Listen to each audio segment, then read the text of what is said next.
is one of the most common crimes. If you think that every 30 seconds, that's about the amount of time I've been speaking, a woman calls 999 because of domestic violence. Every week, 2 women are murdered by a partner. And the reason why this crime is so serious is because it's committed by someone who says that they love you. It's committed by the father of your children. It's committed inside your home, behind closed doors. And I use that every 30 seconds figure.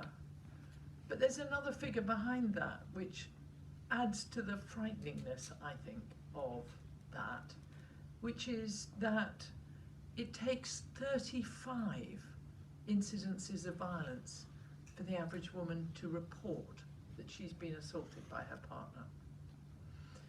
So this is chronic, it is serious, it is killing women, it is breaking their arms and their legs, it is murdering their children inside them. You know, it's particularly horrible that violence tends to increase when women become pregnant. And, you know, that's something that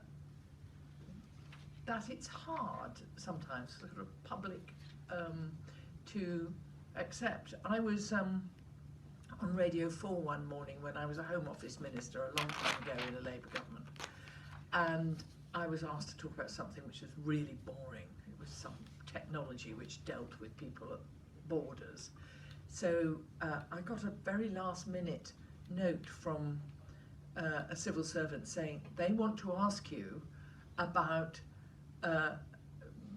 midwives asking pregnant women about whether they'd been abused. I said, sure, I'll do that.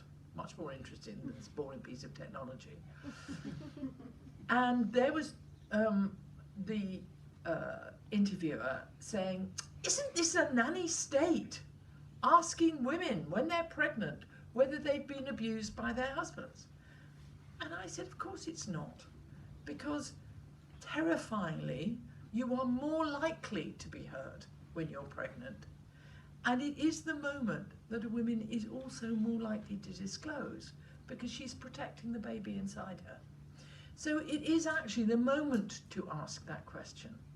And the fact that a kind of grand radio interviewer thought that that was interference by the nanny state rather than actually doing our job of helping women to be safe was just one of the things that really depresses me about the situation with domestic violence that we face.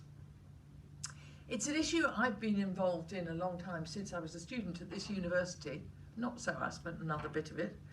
And I remember vividly in those days campaigning for a charter to protect women students on campus. There had been an appalling series of assaults on women students because, of course, you know, campuses are places where there are lots of young women, and men can relatively easily prey on them, because back then and even now, when it comes to designing campuses of universities, women's safety isn't necessarily the top priority. I noticed as I was walking through Russell Square that there's still an awful lot of very dark corners around here. And I bet some of you don't feel hugely safe. Anyway, it was the era in which a judge had said that, indeed it sometimes creeps into judgments at the moment, that women ask for these things by the way they dress. And I think that this is gendered. I think it's gendered because our society is gendered. It's gendered because women are unequal. It's gendered because men have the most economic power, the most power in life. For example, a very specific way in which the gendered reality of women victims of domestic abuse exists is when it comes to trying to get access to children.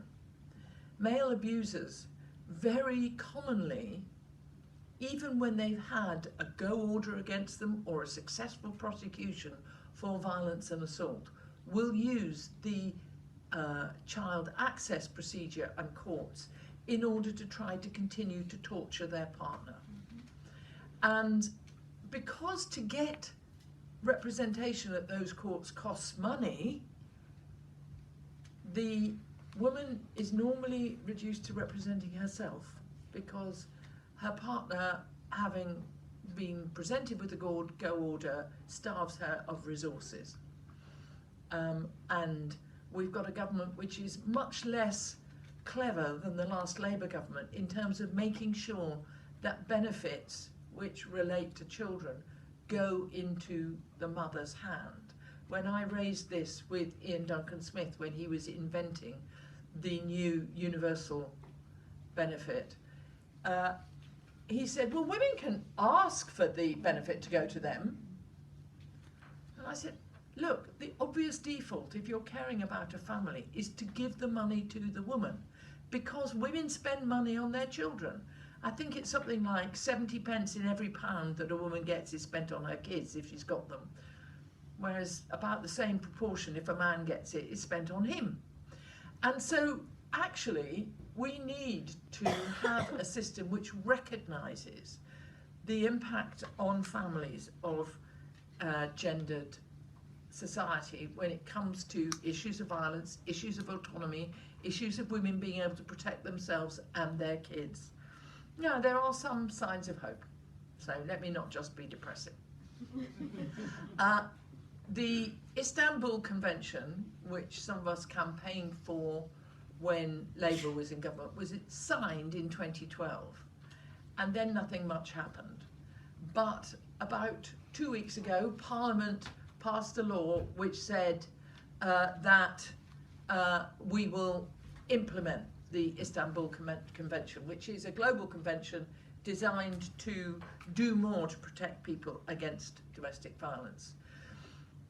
Tomorrow in the House of Commons we will be debating a children's bill which will make sex and relationships education mandatory for all children in school. And that is a very important way to prevent domestic violence, because one of the things that we're really bad at in this government, we've got much better at prosecuting, but we're really bad at preventing. And actually most women don't want their husbands or their partners to be banged in jail, they just don't want it to happen. And so I think we have to do prevention, and sex and relationships education is a big bit of that. There is a depressing element as well.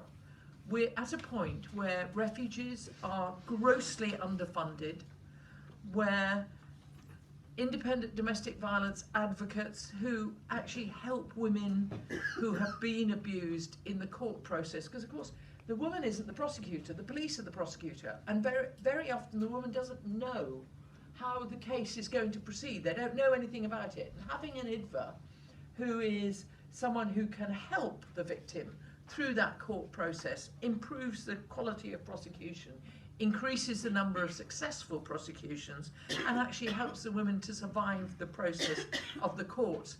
Very often women will withdraw their allegations because the court process is so alienating. We have a much stronger commitment from this government on issues of human trafficking and modern slavery. What's that got to do with domestic abuse, you think? Well, actually, one of the real issues in modern slavery is the way in which overseas domestic workers are enslaved and sexually abused in people's homes.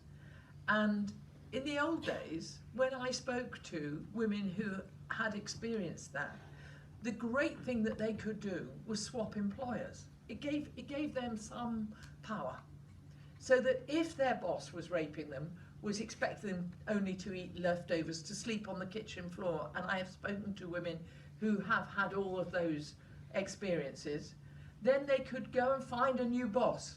They actually had some weight on the kind of scales of power. But actually, what this government has done is taken away their right to do that.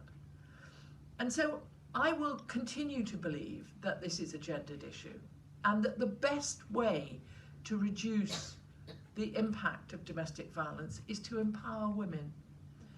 too many women think it was my fault. They blame themselves for the man who hurts them. And actually, one of the things that all of us can individually do, I wanted to leave you with things that you can as an individual do. You can raise money for refuge, you can help your local refuge, but the other thing you can do is do that thing that the midwives did, of asking women if they've been hurt. Because women don't want to disclose. If you have a friend who is looking sorry for herself, or anxious or worried, or who's having a bit of a tough time with her boyfriend that she's not talking about, ask her whether he's hurting her. Ask her whether he's trying to control her. Because women don't tell you that unless you ask. You know, I try and get women to stand for Parliament, and they don't unless you ask them to. And they say, oh, do you think I could? And I say, yeah. And then they might. And it's sort of the same thing. It's a very female thing. We don't think that we can. We're very backwards in coming forwards unless someone invites us. So one of the things that each of you could do is just ask, are you safe? Are you all right? Is he hurting you? Because if she tells you he's hurting you, he will in the end hurt her less, because she will have named what's happening to her. She will have thought that maybe she does need help, because for a very long time, for 35 different occasions, and the 36th might be the one where he murders her, she is unlikely to ask for help. So you can all do that, and it'd be one way that you can make a world a safer place for women. Thank you. Thank you.